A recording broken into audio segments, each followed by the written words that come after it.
An ISO 9001-2008 certified mobile repairing training center, Telecom Inox. Sanjeev পণ্ডিতের advance ল্যাবে 100% practical ক্লাসে আপনি পাবেন অস্ট্রেলিয়ার কিউ মোবাইল রিপেয়ারিং এর ধাঁচে নিজেকে গড়বার এক সুবর্ণ সুযোগ। টেলিকম আইনক্সে মোবাইল রিপেয়ারিং শিখে রোজগার করুন প্রতি মাসে 20 থেকে 25,000 টাকা। Telecom INOX 9831463802। মাত্র একটা ফোন, জীবনের স্বপ্ন পূরণ। নমস্কার, টেলিকম আইনক্সের তরফ থেকে আমি সঞ্জয় শর্মা এবং রয়েছে সৌরভ ব্যানার্জি আর রয়েছে আমাদের স্টুডেন্টরা। তো আজকে আমরা যেটা দেখাবো সেটা হচ্ছে আমাদের যে X2 পর্ব যেগুলো চলছে, আমরা এর আগে X2 এর বিভিন্ন প্রবলেম নিয়ে এসেছি। তো আজকে X2 এরই আর একটা প্রবলেম নিয়ে এসেছি, সেটা হচ্ছে চার্জিং। মানে যদি কোনো চার্জিং প্রবলেম হয় তো সেক্ষেত্রে আমরা কিভাবে এগোবো, সিস্টেম অনুযায়ী আমাদের এগোতে হবে সাববোর্ড ধরে। তো সেটাই আজকে প্র্যাকটিক্যালি দেখবো যে এটাকে আমরা স্কিমেটিকের মাধ্যমে কিভাবে করছি। তো আগে স্কিমেটিকটাকে ভালো করে বুঝে নিই যে স্কিমেটিকে কিভাবে দেখানো হয়েছে, তারপরে আমরা মেন বোর্ডে আসবো। তো এখানে আমি খুলেই রেখেছি আমাদের Xiaomi X2 পোকো X2 এর সিস্টেম কানেক্টারটাকে দেখে নিই। এই হচ্ছে system connector, type C connector. তো এই টাইপ সি কানেক্টার থেকে কোন কোন পিন থেকে আমাদের চার্জিংয়ের পজিটিভটা এসছে একবার দেখে নিই। তো চার্জিংয়ের যেটা আমাদের সি টাইপ সেটা সবসময় রিভার্সে থাকে, মানে দুদিকেই কিন্তু কানেকশন থাকে, বুঝতে পারছো তোমরা দেখে। এবার প্রত্যেকটা লাইনই দুটো পিনের সাথে যুক্ত, ডবল করে দেওয়া আছে। তো যেহেতু চার্জিং করব, চার্জিং মানে ভিভাস, এই যে লাল দিয়ে বোঝানো হচ্ছে, তার মানে আমাদের চার্জিং কানেক্টারের এই পিনটা হচ্ছে ভিভাস। তাহলে এদিকেও একটা থাকবে, এই দেখো এদিকের একটা ছেড়ে এদিকের একটা ছেড়ে, ঠিক আছে। তাহলে এই ভিভাসটা দেখে নি কোথায় গেছে, কানেক্টারের মধ্যে যাবে, সাববোর্ডের কানেক্টারে ছোট করে নি। এই যে লাল লাইনটাকে ফলো করতে হবে, রেড লাইনটা, এই যে এখানে রয়েছে ভিভাস। তাহলে ভিভাসটা এসে কোথায় গেছে, কানেক্টারের ডান দিকের এই পিনটার মধ্যে, ঠিক আছে।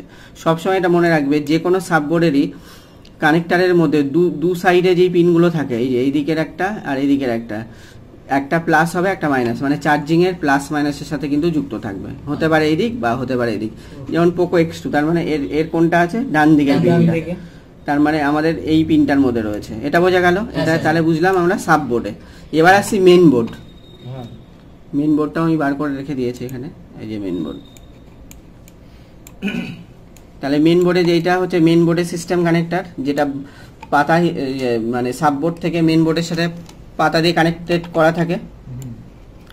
তাহলে এরও এই পিনটাই হবে পজিটিভ। তাহলে এই পিনটা পজিটিভ হলে আর ঠিক তার ওপরে দেখো গোল্ডেন ডিপস আছে অনেকগুলো, 1 2 3 4 5 6 খানা।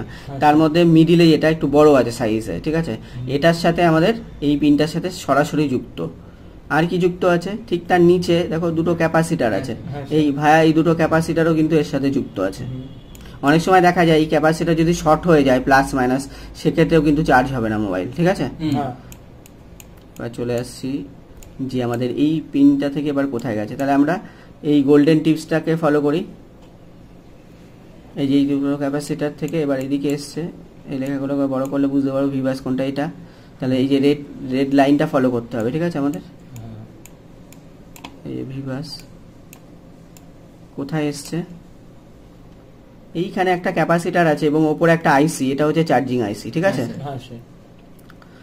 এটা কোন জায়গাটা, লোকেশনটা বুঝতে পারছো? এর আগে আমরা একটা ভিডিও করেছিলাম মনে আছে, যেটাতে ভলিউমের ইয়েটা উঠে গেছিল, অন অফ বেসটা, ঠিক তার পাশে এই রেজিস্ট্যান্স গুলো থেকে কানেকশন ছিল। আর এই রেজিস্ট্যান্স গুলোর পাশেই যে আইসিটা প্রথম আছে সেটা হচ্ছে চার্জিং আইসি, ঠিক আছে। আর ঠিক তার নিচে যে ক্যাপাসিটার, এই পয়েন্টটার সাথে আমরা চেক করব।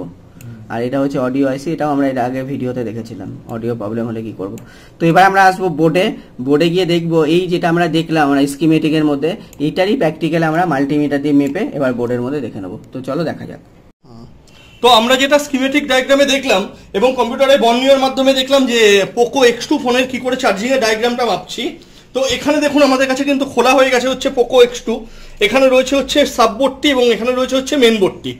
আগে আমরা এখানে কি মেপেছিলাম, চার্জিং সকেটের পজিটিভ থেকে আমরা কিন্তু এই পয়েন্টে আমরা পেয়েছিলাম কানেক্টারের, সেটা আমরা কিন্তু যে কি বলে বর্ণনীয়তে আমরা দেখে নিয়েছিলাম। এবং এইখানে যদি আমরা পাই তাহলে এইখানে যে এখান থেকে যেহেতু পাতাটি কানেক্ট হচ্ছে, তাহলে আমরা এই পয়েন্টেও পাবো। তো আমরা দেখে নেব এই পয়েন্ট থেকে আমাদের এই টিপসগুলির মধ্যে এখানে এই টিপসটি এবং এর নিচে যে দুখানা ক্যাপাসিটার আছে সেই ক্যাপাসিটারে কোনো কন্টিনিউটি আছে কিনা। তো চলুন দেখে নেওয়া যাক। ফার্স্ট কানেক্টর থেকে মাপো, একদম আমরা কিন্তু ওখানে কিন্তু আমরা পেয়ে যাচ্ছি লাইনটি। এবার এইখান থেকে আমরা এই পজিটিভ লাইন থেকে দেখবো হচ্ছে নিচের দুখানা ক্যাপাসিটারে কোনো কন্টিনিউটি আছে কিনা। তার পাশেরটা একদম আমরা কিন্তু দুটোতেই কিন্তু আমরা কন্টিনিউটি পেয়ে গেলাম।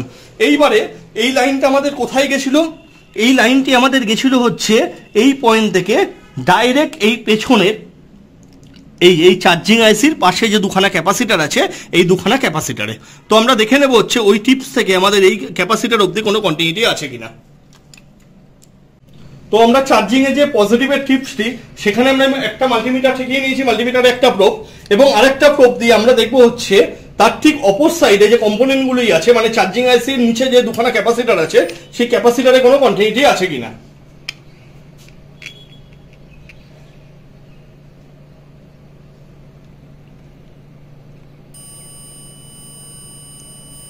একটু স্টে করো নাও,